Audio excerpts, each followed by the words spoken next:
رب نے ہمیں قرآن دیا ہے، ایک ایسا آئین دیا ہے، ایک ایسا ضابطہ دیا ہے کہ جس ضابطے کے تحت اگر زندگی کو گزارا جائے، زندگی کو اس ضابطے کے تحت لگایا جائے، اس ضابطے پہ اپنی زندگی کو اگر چلایا جائے تو انشاءاللہ اس کی دنیا بھی کامیاب ہے اور اخروی زندگی بھی کامیاب ہے، یعنی آخرت کی زندگی وہ جو لامحدود زندگی ہے،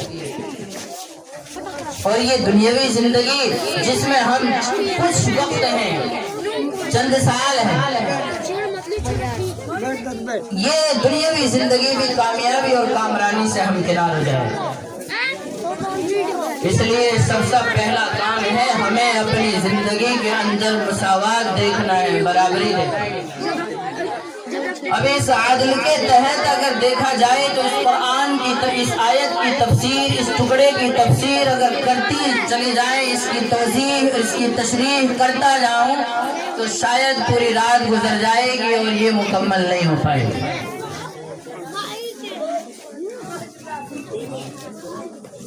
حضرت نبی کریم علیہ السلام نے ہم سب کو زندگی کا طور طریقہ سکھایا اور بتایا ہے، اور سب سے پہلے اللہ نے فرمایا کہ ہمیں اپنی زندگی کے درمیان یہ مساوات پیدا کرنا ہے، برابری پیدا کرنی ہے۔ اللہ نے ایک حکم نافذ فرمایا کہ تمہارے اوپر 5 وقتہ نماز فرض ہے، تمہارے اوپر 5 وقتہ نماز فرض ہے۔ اس 5 وقتہ نماز میں ہم اپنی زندگی کے اندر اپنے فرض کو دیکھیں کہ ہاں یہ جو فرض ہمارے اوپر اللہ نے فرمایا ہے، جو ایک مسلمان عاقل بالغ مرد و عورت پر، ہر صحیح اور تندرست پر کسی حال میں معاف نہیں ہے، ہم دیکھیں کہ ہم اس کو کتنا ادا کر رہے ہیں۔ سب سے پہلا انصاف اپنی زندگی کے ساتھ، یہ اللہ کا حکم ہے رمضان المبارک کے رمضان کے روزے رکھنا، اسے ہم دیکھیں کہ اس میں ہم کتنی کوتاہی برت رہے ہیں اور کتنا اللہ کے حکم کے ساتھ انصاف کر رہے ہیں۔ تیسرا کام ہے اللہ نے ہم پر فرض فرمایا، جو مالدار ہیں، جن کے پاس وسعت ہے، طاقت اللہ نے دے رکھی ہے، مال ان کے پاس موجود ہے، کہ ہمارے اوپر یہ زکوٰۃ فرض ہے۔ ابھی زکوٰۃ میں دیکھیں کہ ہم زکوٰۃ کو صحیح انجام دے رہے ہیں یا نہیں دے رہے، وقت آنے پر زکوٰۃ اپنے مال کی صحیح طور پر نکال رہے ہیں یا نہیں نکال رہے، یہ انصاف۔ پھر جن لوگوں پر اللہ نے حج فرض کر دیا ہے، حج کی فرضیت مالدار پر ہے، مالدار آدمی یہ سوچے میرے اوپر یہ اب حج فرض ہو گیا تو اس کی ادائیگی اس کے اوپر لازم ہے، اس کی ادائیگی ضروری ہے۔ اب دیکھیں کہ ہاں میں اپنے اس گریبان میں منہ ڈال کر دیکھوں کہ میں حج کی فرضیت کو انجام دے رہا ہوں یا نہیں۔ دنیا، یہ دنیا ہم کہتے ہیں نا، دنیا اور دین، مومن کی کوئی دنیا نہیں ہے، مومن کی دنیا بھی اس کا دین ہے۔ اگر وہ نبی کے طریقے پر سو رہا ہے، نبی کے طریقے پر کھا رہا ہے، نبی کے طریقے پر اٹھ رہا ہے، نبی کے طریقے پر کاروبار کر رہا ہے، نبی کے طریقے پر تجارت کر رہا ہے، نبی کے طریقے پر وہ راستے میں چل رہا ہے، تو میرے عزیزوں، میرے بزرگوں اور سامدگا کے مسلمانوں، سنو غور سے کہ اس کا کھانا، اس کا پینا، اس کا چلنا، اس کا بیٹھنا، اس کا سونا، اس کا کاروبار کرنا، اس کا کھیتی باڑی کرنا اگر نبی کے طریقے پر ہے تو میرے عزیزوں وہ سارے کا سارا اس کا دین ہے، دنیا نہیں۔ نبی کے طریقے پر راستے میں چلتا ہے تو اسے ثواب ملتا ہے، سوتا ہے تب بھی ثواب ملتا ہے، نبی کے طریقے پر اٹھتا ہے تب بھی ثواب ملتا ہے۔ میں نے فرمایا، میں نے کہا اللہ کا یہ فرمان ہے یأمر بالعدل، اللہ حکم دیتا ہے انصاف کرنا۔ اب اس انصاف میں رشتہ داریاں، قرابت داری، ساری چیزیں وہ اللہ نے ایک نقطہ بیان فرما کر پورا ماخذ بیان فرما دیا ہے۔ اور ائمہ اور خطبہ جب اس آیت کریمہ کی تلاوت اپنے خطبہ میں فرماتے ہیں، جمعے کے خطیب جو خطبہ دیتا ہے آخر میں جب خطبہ مکمل کرتے ہیں تو اسی جامع آیت کو جو ہے بیان کرتے ہیں۔ نبی علیہ السلام کے پاس ایک صحابی نے اپنے 2 ایلچی بھیجے تھے، اسی آیت کو اللہ کے نبی علیہ السلام نے انہیں پڑھ کر سنایا تھا، اور ایک شخص اقسام سیفی رضی اللہ تعالیٰ عنہ جو مسلمان ہوئے اسی آیت کو سن کر کے وہ ایمان میں داخل ہوئے۔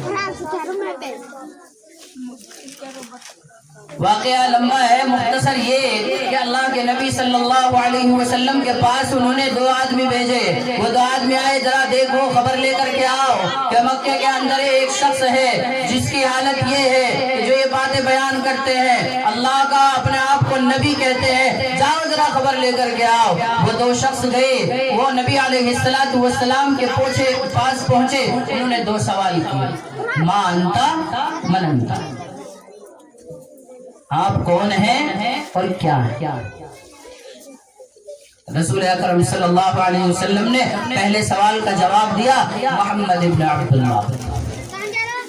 دوسرے سوال کا جواب فرمایا، میں اللہ کا بندہ اور اس کا رسول ہوں. پھر آپ نے یہ آیت کریمہ تلاوت فرمائی، ان اللہ یأمر بالعدل والاحسان وایتاء ذی القربى وینہی عن الفحشاء والمنکر والبغی. پھر اس کے بعد اللہ کے نبی صلی اللہ علیہ وسلم سے انہوں نے اصرار کیا کہ دوبارہ سنائیے.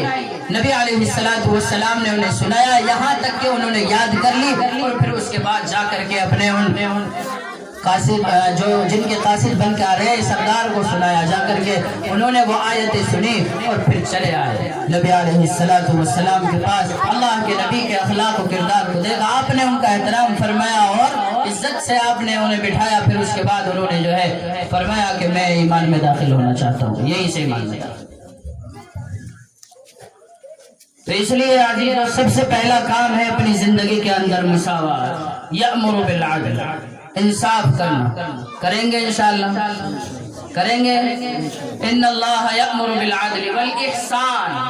دوسرا اللہ نے حکم بیان فرمایا، یہ وہ کام ہے 3 جو کرنے کے ہیں. والاحسان، حسن سلوک کرنا، حسن سلوک کرنا، اچھا برتاؤ کرنا، اچھا معاملہ کرنا، بھلائی کرنا، نیکی کرنا. والاحسان، دوسرا کام ہے احسان. کسی کے تم نے تعاون کیا، مدد کی، کسی کا احتراماً اس کا تعاون فرما دیا، یا کسی کو جو ہے پریشان حال دیکھا، اس پریشان حال کی مدد فرما دی. تو فرمایا اس کے بعد اس پہ تان و تشنی نہیں، اس پہ کھینچنا نہیں، اس پہ طنز نہیں، بلکہ کیا کرنا، احسان. والاحسان. اور اللہ کی یہ کتاب ہے، اس کے ساتھ بھی حسن سلوک.